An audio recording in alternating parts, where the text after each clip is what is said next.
Florida, home of the Fleischer Studios, where the latest scientific developments are employed in the art of motion picture cartooning. Leading experts are gathered in production conference on the famous cartoon, Popeye the Sailor Man. Hundreds of drawings comprising the results of their deliberations are arranged upon surrounding walls. The pictures representing highlights in the story's development are shifted around as department heads plan or change details of production. Known as idea or key drawings, they are given to a group of artists called animators. The animators further develop the idea by making additional sketches, each one of which bears a slight change in picture alignment and figure contour in order to depict a degree of progressed action. As there are hundreds of pictures to be animated, the routine drawings in between the key pictures are filled in by other artists who are called in-betweeners. If you've ever flipped the pages of a pad of pictures drawn in sequence, you have no doubt observed how the action creates the illusion of motion. From the in-betweeners, the pencil drawings pass on to the cartoon inkers. The inkers trace the sketches on squares of celluloid. For short, they are called Cels. They provide the characters with an invisible support and facilitate their arrangement with other figures as well as backgrounds. The ink drawings are then filled in with color. At the stockroom counter, painters or fillers in replenish their ever-dwindling color supplies. Great care must be exercised by the paint mixers. As a large group of painters are currently working with the same colors, the shades that all are using must match perfectly. Any variance in color will be noticeable on the screen.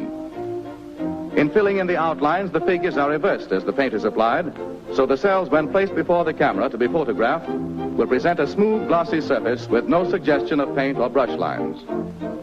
Now the characters must be provided with a fitting environment. In this department, settings are designed and decorated by artists whose work is just as important and perhaps more complicated than figure animation.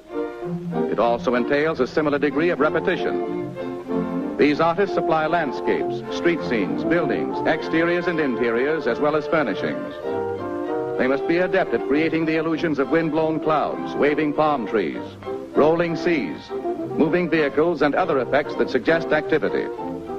The character drawings are used to aid them in obtaining proper figure placement in relation to backgrounds, also to aid in creating perspective and scene composition when the celluloids are assembled before the camera. For instance, Popeye's girlfriend, Olive Oil, must appear in normal relation to her patio doorway.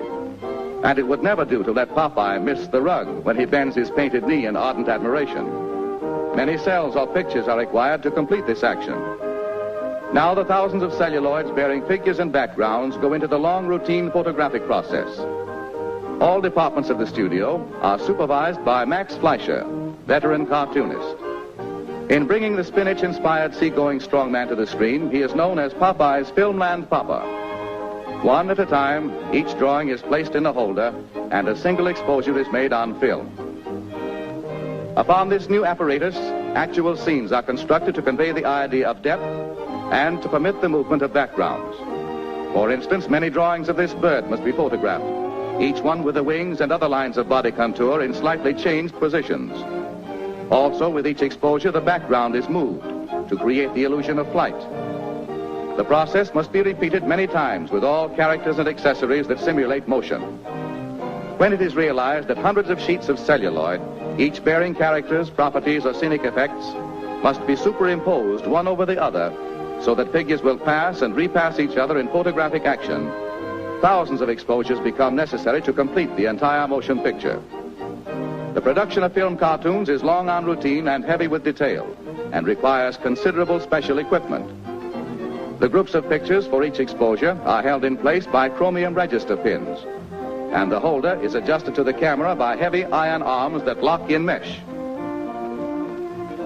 Beginning with one sustained picture, note how this series of pictures flashed on the screen up to the rate of 24 per second speeds the action. The eye retains the image of one until another appears, creating the illusion of motion pictures. Finally, the picture goes into the cutting room, where the film is cut into scenes and edited. Voices are then recorded on the film, and department heads put Popeye through a preview. Francis, what's it please thee? Thus, through popular science and out of the inkwell illusion becomes fantastic screen entertainment.